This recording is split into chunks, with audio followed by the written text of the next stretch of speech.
Mga kababayan, sa isang liblib na lugar dito sa Iloilo City ay may namataan ang Team Daddy Frankie na mag-asawang senior citizen na naninirahan sa isang barong-barong. Hirap man sa kanilang buhay ay patuloy silang lumalaban sa hamon ng buhay. At napag-alaman din ng aming team na si tatay ay dinapuan ng isang karamdaman. Karamdaman na hindi nila inaasahang mag-asawa at lalong nagpapahirap sa kanilang sitwasyon. Mga kababayan, tunghayan po natin ang kwento ng buhay mag-asawa na kapit-bisig nilang tinataguyod ang kanilang mga sarili at magkasama sa hirap at ginhawa. Mga kababayan, ingat kayo.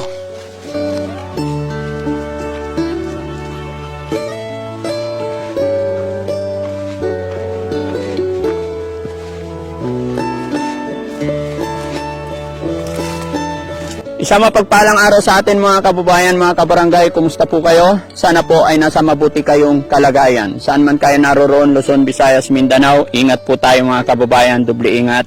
Ganon din mga kababayan, sana gabayan tayo ni God na maging maganda ang mission natin. Dito po kami nang makita natin kung anong pwedeng itulong natin sa sinasabi ni Sir Dodds na mag-asawang senior. Samahan nyo kami mga kababayan. Nay, magandang hapon po. Magandang hapon po. Nay, ako po si Daddy Frankie. Kami po ay mga charity vlogger. Taga Maynila po kami. Salamat sa Diyos at nakita namin kayo dito, nakarating kami dito. Nay, may video kami dyan. Okay lang po ba? I-upload namin ang video ito. Okay lang. Okay. Salamat po. Nay, anong pangalan ni nanay? Carmela Alovera. Calmera. Carmela Carmela Alovera. Alovera. Si tatay naman? Hubito Alovera. Alovera. Ilan taon na si tatay? 67. Eh kayo po? 64. Si April. Mas matanda si tatay ng 3 taon. Kumusta naman ang buhay-buhay dito, Nay? Ang hirap man ang buhay sa bukid.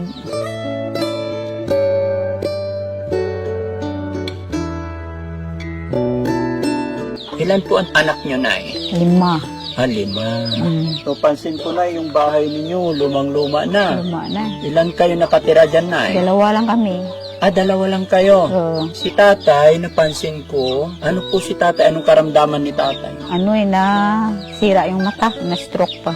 Na-stroke. Tapos may katarata at glaucoma. So, hindi na nakakita si tatay? Hindi nakakita. Kahit konti, wala nang anina?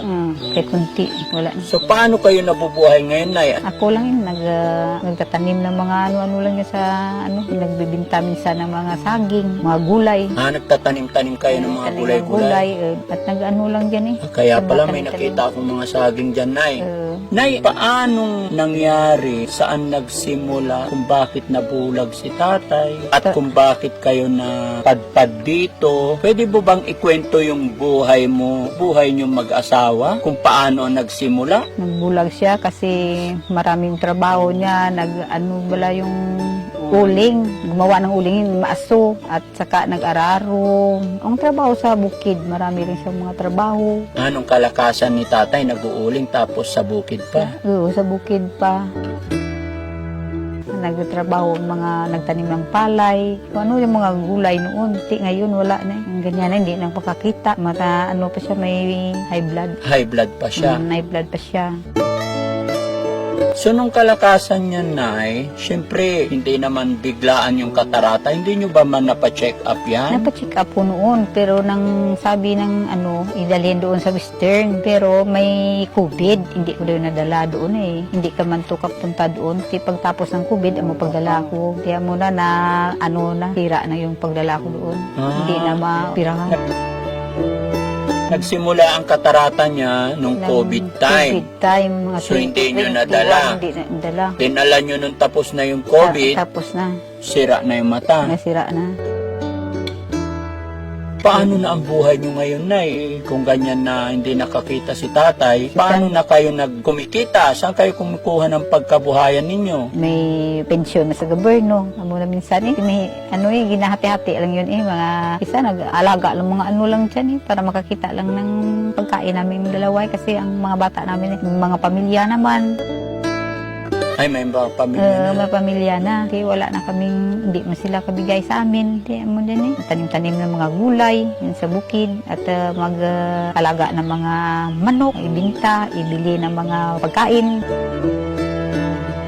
So sa makatwid, Nay, ikaw na ngayon ang Ako na lang. gumagawa ng lahat lahat. para makaraos yung pagkain nyo araw-araw. Tatanim ka ng mga gulay-gulay. Kaya mo pa, Nay, magtanim? Tanim lang maliit lang at mga makaya lang. Ayun, makaya lang. Makaya lang. Nagalaga ng mga hayop Nag-aalaga ka rin ng mga manok. Matino para lang may binta. Para, pag lumaki yung manok, ibibinta. At bili ng mga bugas ng bigas. Buti ikaw, Nay, walang sakit, no? May high blood man. May high blood ka rin? High blood man. Hindi ka ba nahihirapan na sa ginagawa mo? Okay ka lang ba? Hirapan man wala naman magawa. Gawain mo lang. Kahit mahirap, kahit mapagod, kayanin mo para na makakain Para makakain. Para makakain, kag mabili ng mga maintenance, high blood, maintenance sa mata. Maraming mga bili ng mga para sa kanya. Yung mga anak mo, Nay, may mga pamilya na rin sila. May May pamilya na lahat. May lahat. Kumusta Kaya naman ang buhay nila, Nay? makakain lang Makakain din. Makakain lang Hindi sila sinuwerte para makatulong sa inyo. tulong minsan pero nang hindi pareho sa ibang mga anak na naswerte, makakain lang. Yung ibang anak talagang nakaraos din. Nakaraos man pero nagpaaral pa ng mga anak nila. Paano ngayon yan, Nay? Kung halimbawa, hindi naman sa inihiling, pag humina ka, paano yung pagkain ninyo? Kasi si tatay, siyempre, Wala bulag na. Wala na. Iwan ko lang kung sino mabigay, sino lang yung maawa. Kung di na ako makarabaho, sino lang yan makaawa sa amin. Nang bigyan kami. Magkano ba yung natatanggap nyo sa pension nyo, Nay? 500. Ay, 500. Bigay lang ng gobyerno yun. 500. Akala ko may pension talaga kayo. Wala. Sa gobyerno lang. Ano yun? Monthly yung 500? Monthly 500. Pero lang by 6 months, every 6 months. Every 6 months. Ang 500, ang pension sa government. So, every 6 months, magbibigay sila 3,000, gano'n. Ay, matagal yun, Nay. Matagal. Parang wala. Walang wala mauutang ka muna pagkadating naman, bayaran naman.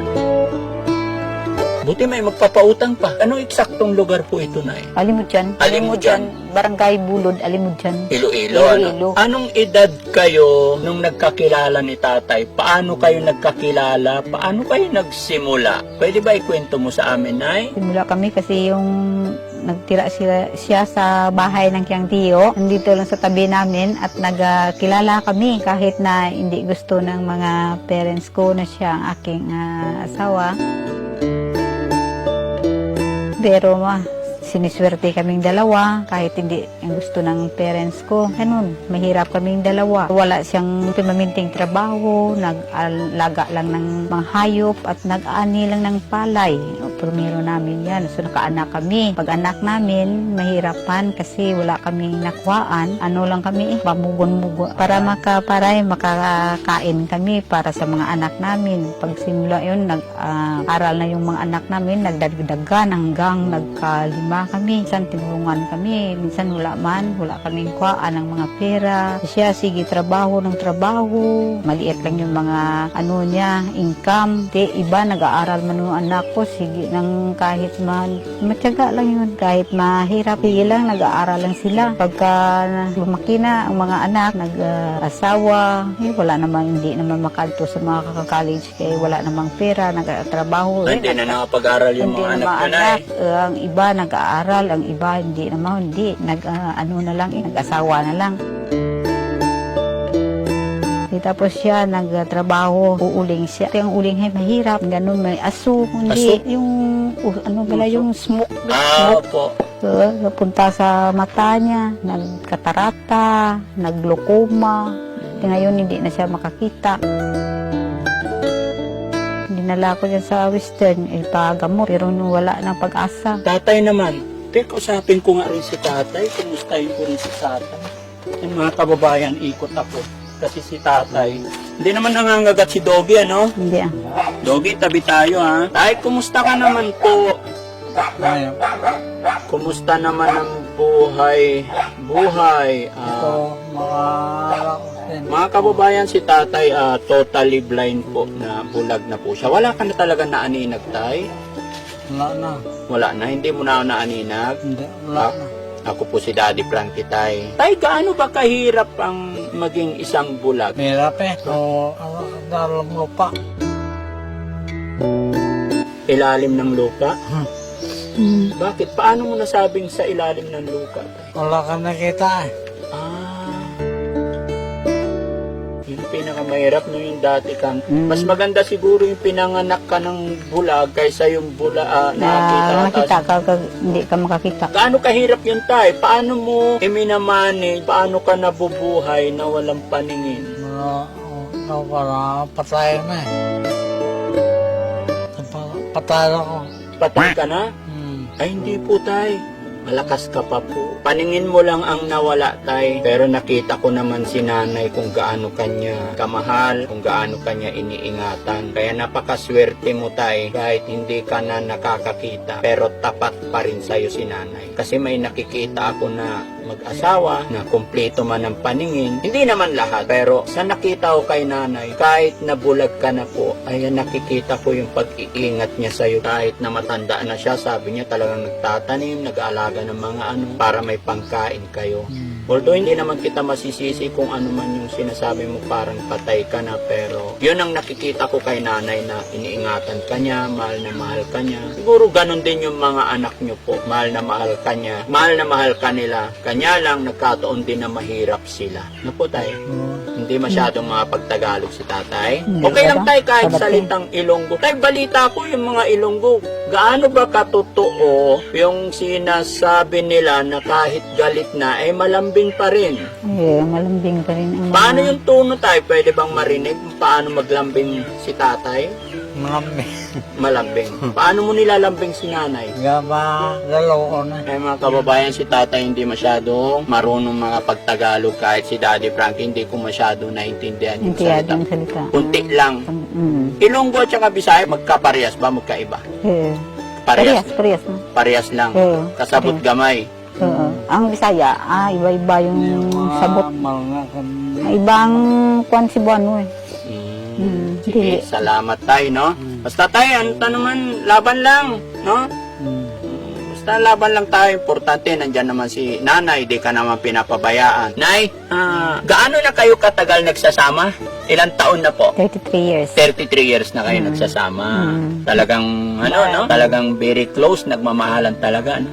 Nakikita ko, after all ng kahirapan, talagang walang gumigive up sa inyong dalawa, eh. Anyway, kahit mahirap, kahit bulag, ako lahat-lahat nag-alaga sa kanya eh. Yung pinakain, pinaligo, lahat-lahat. Kahit bala ng marumihan, ikaw pa madala sa kanya sa CR, ang lahat-lahat ng gawin mo eh. Paliguan, lamhan, yan eh. Hindi makakita, mahirap talaga eh. Mahirap pagkabulat talaga. Pagkasta bulag, mahirap. Ako ang nahirapan kasi ako ang lahat-lahat sa akin. Ikaw lahat-lahat. Lagyan pa ng bulong. Ano yun? Marami. Yung gamot. Ay, Yung gamot. Nilagyan ng gamot sa mata. May Kasi hindi na makakain Hindi. ng isa. hindi makakain ng isa. Lahat iaabot na po. Lahat-lahat ako ang nahirapan. Ikaw nahirapan. Siya gani yung sabi niya na mahirap talaga, hindi makakita. Sabi ni tatay, mahirap ang hindi nakakita. Mahirap na, hindi makakita. Pero ang totoo, Ako ang nahirapan. ikaw nahirapan kasi ikaw gumagawa lahat. Lahat-lahat, ako ang gumagawa. Mga anak ko, sige na lang, trabaho lang kayo dyan. Opo. Tulungan. Minsan, tinulungan naman kami. Tanong ako, Nay, gaano mo kamahal si tatay? Mahal din eh. Mahal na mahal. eh. hindi naman pinabayaan. Ay, hindi pinabayaan. Oo. Nay, ano naman ang masasabi mo kay tatay? Kasi, syempre, ginawa mo ang lahat. Nakita namin, nakita ko mahal na mahal mo. Kaya yung sabi ko sa kanya, huwag mo lang pabayaan yung mga yung gamot mo. Mahalin mo lang ako. Huwag mo lang ako sigawan. Huwag mo ako basta alagaan ka lang ka. Alagaan mo siya hanggat kaya. Hanggat kaya ako, alagaan ko lang. Minsan ba nasigawan ka ni tatay? Kasi minsan sumigaw eh, kasi hindi siya makakita. Malaglag siya dito. Hindi, Nadaliin mo ako na. Isa mga gutom pa na sumigaw eh. Sa diin-diin ako, naghahanap ng mga pagkain. Naghahanap ka ng Yung mga kain namin. Minsan matagal pa kung saan ako punta. Opo. Sumigaw siya eh. Akala ko ano na nangyari. Minsan nalaglag dito. Dito lang siya lagi sa duyan. Dito na lang. Hindi mo siya kaalis dito. Sige. Dali naman doon kung gabi. Siguro si tatay na ano lang, parang ang tawag nito, parang nababagot lang siya dahil hindi nakita. Hindi kita. At least nagkaintindihan pa rin. Nagkintindi. Si tatay naman, Tay, anong masasabi mo kay nanay? Mabuti ang asawa. Mabuting asawa, hindi kanya pinabayaan, Tay. Tay, after all ng mga kabutihan, pagmamahal niya, may gusto ka bang sabihin kay nanay ngayon? Anong sasabihin mo kay nanay? Langga ako nagyapon niya. Langga-yapon siya. Palangga, Mahal ang palanggaan. ay, mahal na mahal. Hanggang kailan mo siya mamahalin? Gaano mo kamahal si nanay, Tay? At, salamatayan na rin. Hanggang mamatay. Nalagaan ko. Ang galing, no? Hanggang mamatay. Nakakabilib yung pagmamahalan nila, mga kababayan, kahit na ganito. Sana all, Nay, no? Gabayan tayo ng Panginoon, Nay. Lumakas pa yung pangangatawan ninyo. Makayanan mo pa para may mag-alaga pa kay tatay. Damo pangamuyo lang ko sa kay Lord na bigyan ako ng mabuting katawan. At tapos makaalaga ako sa kanya kasi kung wala ako, walang maalaga sa Opo, kanya. kawawa na si tatay Kawawa pag naman ikaw siya. nang hina. Ako manghina. Minsan nataas man yung BP ko, pero inalagaan kong mabuti yung katawan ko kasi walang siyang makalaga sa kanya. Lalo na yun sa mga anak ko man, nag-ano na ako eh. Pero di bali, siguro naman, minsan-minsan pinapasyalan kayo ng mga anak nyo rito. Namasyalan kami. Salamat naman, buti kung gano'n. Masyalan Sanay, kami. laban lang. Ano man ang laban binigay lang. ni God. Kaya natin yan. Hindi niya ibibigay ito kung hindi natin kaya. Kaya napaka-bless pa rin natin. Kahit sa edad ninyong yan, no, kaya nyo pa rin Kaya pa. trabaho. Salamat ng marami na, Tay, no? At pasensya na po kung nakaabala ako dito. Pero ngayon ay meron akong ibibigay kaunting tulong, no? Napakalayo pala dito sa inyo, Nay. Layo eh. Oo, malayo. Napapasok kami dyan, oh. Ang hirap ng daan. ng daan. Halos hindi makayanan ng sasakyan namin. Halos mabulahaw, pero salamat. Nakarating pa rin kami dito. So, Nay, pagpasensyahan mo to, bibigyan kita ng kaunting tulong pambili nyo ng gamot. Nay, bilangin mo. Sa 1,000. 2,000, Oh. 3,000, 4, 4,000, 5,000. 5,000. Sana makatulong po. Maraming salamat sa binigay mo sa amin. Para sa inyo po yan, Nay. Para sa akin. Opo, tulong po. Tulong. Ni Daddy Frankie sa inyo. Daddy Frankie. Opo. Maraming salamat sa binigay mo sa amin. Makatulong ito mabili ng mga gamot. Opo. Yung gamot mo. Marami bang bilihin gamot, Nay? Salamat ng marami, Nay, ha? Ingat po kayo ni tatay parati dito. Hindi naman nakakatakot dito, Nay. Sanay na kayo rito. Sanay na kami dito. Hindi. Ito ba sarili niyong lupa ito? Hindi. Ay, Nakatira lang kami dito. Oh? Nakatira lang kami dito. Nakikitira lang. Oo, nakatira Pero lang matagal na kami. kayo nakatira dito. Oo, matagal na. Matagal na kami. So, hindi amin dito po. Walang tao dito lang kami muna. Oo, napansin ko talagang gubat ito, mga kababayan, buntok-buntok. Kaya Bundok. madalang ang mga tao kung makita ninyo. Kaya napaka. Nakita niyo na bundok dyan. Opo. Mga kahoy. So, Nay, thank you so much po. Ingat po kayo parati. Salamat po. God bless po. Tay, thank you, ha? Salamat din. Ingat ka po palagi, Tay. Dito namin natagpuan si nanay at saka si tatay sa liblib na lugar na ito, mabundok at talagang napakahirap ng daan. Talagang masasabi kong ito'y nasa laylayan na po. Pero mga kababayan, maraming salamat dahil kahit anong hirap ay ginabayan po tayo ng Panginoon para makapag-abot ng kaunting tulong, lalong-lalo na kay tatay at saka kay nanay. Kaya mga kababayan ko, mga kabarangay, baka sakali po, mayroon pa ditong hindi nakapalo sa ating YouTube channel, mangyari lamang po maglalambing si Daddy Frankie na paki-subscribe po ang ating YouTube channel nang sa ganon, mas marami pa tayong matutulungan. Maraming salamat po and God bless.